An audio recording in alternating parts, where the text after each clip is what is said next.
jëm ci li ñeel wàllub renforcement bu pouvoir bu premier ministre mu mel ni dinañu daal di yëkkatiwaat saytu li nga xamante ne peut-être moo di article 5 bi par rapport ak li nga xamante ne président de la république wax na ko nga déglu ko bi muy janoog taskatu xibaar yi jàpp ne peut-être bëggul lépp concentré wu ci moom ministre yi yeeg ba ci premier ministre bi pour moom la mu ko jox doyul par rapport ak ni mu waxee nan nga ko jàngatee. mais xam nga loolu su ko waxee tam du bette parce que ku xool nga xamante ni mooy Diomaye bi mu toogee ba léegi je pense que Sénégalais yëpp sont édifiés quelque part que ni aujourd'hui les grandes décisions celui qui impulse justement donc la politique de ce pays-là c'est bien et vrai que c'est Ousmane Sonko moo xamante ni en fait moo concentre pratiquement tous les pouvoirs et donc je pense que su ko président waxee peut-être dafay gën a rappeler rek day fàttali rek mais je pense que dans la pratique les Sénégalais ne doutent plus que aujourd'hui que véritablement on a un premier ministre hyper fort comme moom ni mu ko waxee sax déjà parce que wax na ko déjà sax d'un premier ministre fort aujourd'hui il parle de super fort donc ça veut dire que s'il est super fort forcément day impacté ci li nga xamante ni mooy ci conception ak ni nga xamante mooy nu ñu tëggee suñu li nga xamante ni mooy suñu administration ci lu bari et malheureusement moo indi li nga xamante ni cette cacophonie là et aujourd'hui on a l'impression que aujourd'hui daanaka tout le monde est perdu quelque part ci li nga xamante ni mooy ci li ñu tàmmoon a gis en termes de gestion également en termes d'incarnation parce que suñu régime dañu on a un régime présidentiel généralement on avait des présidents yoo xamante ni ñoo doon impulser la dynamique aujourd'hui c'est l'effet contraire et malheureusement day indi nag li nga xamante ni également mooy une certaine absence de visibilité ou bien de lecture mais malheureusement day indi également ay problèmes ci li nga xamante ni mooy dans le déroulé justement donc du fonctionnement même de l'État et je pense que le président l'a rappelé hier en disant qu'il veut des ministres forts mais également un premier ministre super fort pour que véritablement ñu dem ci li nga xamante ne des décisions collégiales et je pense que aujourd'hui également c'est une nouvelle dynamique leneen la lu bees lu ñuy indi ci li nga xamante lu ñu xamuloon parce que bu fekkee ni dañ dem sax ba président de la République su jëlee décret jël na fee ñaari yoon décret Fatima et on a vu que ces décrets n'ont pas été appliqués et pourtant on sait que aujourd'hui lu ñuy différencier avec le président de la République justement c'est ces décrets là bu fekkee ne le président n'a même plus cette prérogative là mu jël décret ñu mën ko appliquer daan naa dégg ñu naan président bu waxee sax dañ daan jëf masatuma laa mu jël décret et aujourd'hui on a vu que le président day jël décret et malheureusement on peine à appliquer ces décrets et loolu gis nañ ko ci lu bari ci yoo xamante ay nomination la donc pour man également c'est des faits donc ça nous rappelle juste le président nous conforte juste li nga xamante ni mooy li ñu njortoon li ñu doon wax que véritablement aujourd'hui on a un problème ci li nga xamante ni mooy dans la façon bi nga xam ne moom la ñuy conduire les destinées de ce pays là et day impacter ci lu bari moo tax il va falloir véritablement que ñu jël seen responsabilité par rapport li nga xamante ne mooy li Sénégalais yi bëgg on veut pas de dualité wala ñu dem ba ci biir après mu indi ay jafe-jafe ci li nga xam parce que également li ñu baaxoo mooy président dañu bëgg di jox président li nga xamante tous ses attributs ci li nga xamante en termes de fonctionnement mais malheureusement aujourd'hui jox Diomaye li nga xamante ni mooy attributs yi ça pose problème parce que finalement doo xam finalement léegi lan nga ko mën a jox aujourd'hui loo xamante ni li mu yor la parce que am na loo xamante moom ci boppam wax na ko sax nee na il a juré moom rek moo waat prêter serment juré de faire appliquer la loi et de faire respecter la loi et donc à partir de ce moment comme moom rek moo waat pour man la décision véritablement lui revient quel que soit alpha même bu fekkee da koy bañ à tout point de vue il peut écouter et loolu du lu bees quand tu as un ministre quand tu as des DG quand tu as des conseillers quand tu as tout le monde tu es bien entouré c'est-à-dire même ñi fi nekkoon looloo fi nekkoon ils ne partaient pas seuls ci décision yu bari ils se concertaient avec leur entourage Macky Sall avait une trentaine pour ne pas dire une quarantaine de conseils yoo xamante ils étaient à ses côtés ci lu bëri loo xamante parce que également c'est ça également un état à niveau individuel mënoo gérer mënoo xam lépp donc forcément tu es entouré de personnes c'est pas pour rien nga am ay nominations ku ci nekk avec des niveaux de responsabilité sooy wax ci énergie tu n'as pas besoin du ministre de l'avis du ministre de l'agriculture tu as besoin du ministre de l'énergie du ministre nga xool ñi nga xam ñoo ko seex nga xool ñi nga xam ñoo nekk ci acteur bi autour de tout là de ñooñu noonu nga mën a maintenant sukkandiku ci li nga xam mooy seen xalaat pour nga mën a maintenant jël il t'appartiendra le dernier mot de prendre la décision qui s'impose pour l'intérêt supérieur de la nation mais su fekkee c'est le président qui nous dit que il veut un premier ministre super fort et malheureusement ñu gis dans la pratique li nga xamante ni mooy que aujourd'hui à la limite ce n'est voilà il est là rek pour peut-être voilà faire li gars yi di wax écouler ni ñu koy tuddee sax waaw exécuter les affaires courantes pour ñun loolu ça n'a pas de sens parce que le dernier mot lui reviendra toujours donc il faudrait que le président également ñu xam soit on est dans un régime présidentiel bu ñu ko amulee vraiment dañu changer suñu constitution ñu xool leneen loo xam li méngoog li nga xam moom la ñuy def pour que mu bañ a am ëllëg problème parce que à ce niveau-là il y a beaucoup de difficultés et on a du mal à cerner et tant que le jeu n'est pas lisible malheureusement day indi ay interprétations yoo xamante ni du ko jar et malheureusement daf ñuy plonger ci ay crises et on dit souvent que le Sénégal n'a pas de crise institutionnelle et ça c'est avéré mais aujourd'hui li nga xam ne moom nekk ndeme avec le tandem bi nga xam moo nekk au pouvoir aujourd'hui on a du mal véritablement à avoir une bonne lecture des choses et malheureusement day impacter parce que bu fekkoon ni sax génnul ci mbedd mi amul problème su fekkee c'est des questions yoo xamante ni ils peuvent régler ça à l'interne y a pas de souci mais quand le président de la République prend un décret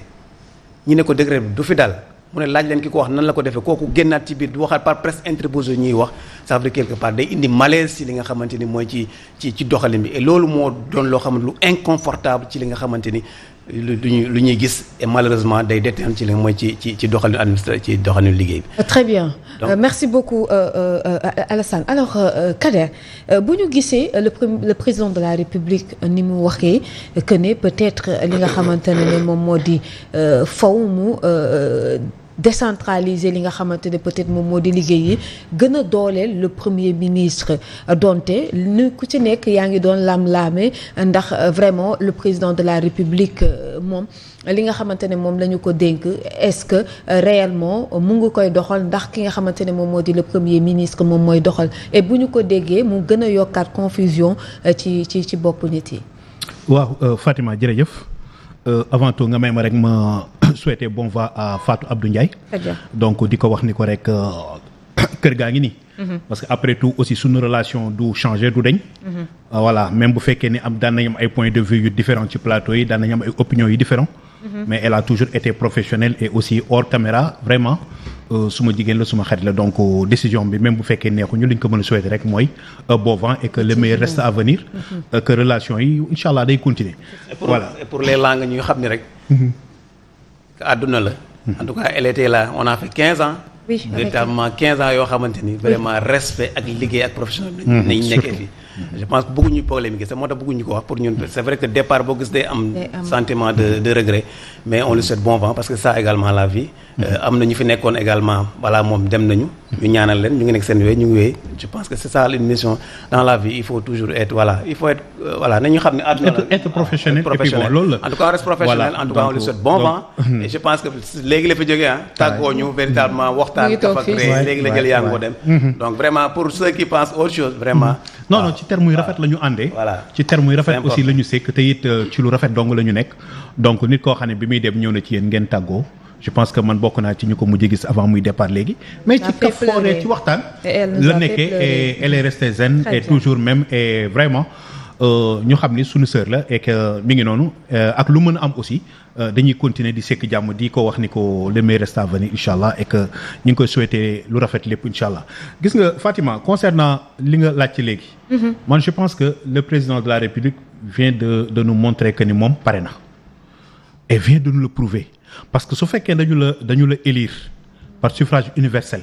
Sénégalais yi jël dimanche tànn la ni la yow yaa ñu doy malgré choix yi fi nekkoon yépp ñu am liste de 19 candidats ñu bàyyi ñëpp teggi leen ni la yow kat yow la ñu choisir pour que nga dem à l'élection présidentielle bu ko defee boo paree mais aussi yow lañ tànn pour que nga nekk le président de la République élire la à 54% au premier tour pendant ce temps am na ci ñoo xam ne ay spoliés lañ conseil constitutionnel moom moo tax jàlluñu tirage moo tax jàlluñu pendant ce temps lii moom moo waraloon ñuy wax ni ñoom selon ñoom ay décision politique moom moo tax ay nit ñàkk ci seen bakkan mais aujourd'hui le président n'a pas droit de trahir la confiance des Sénégalais yi ko élire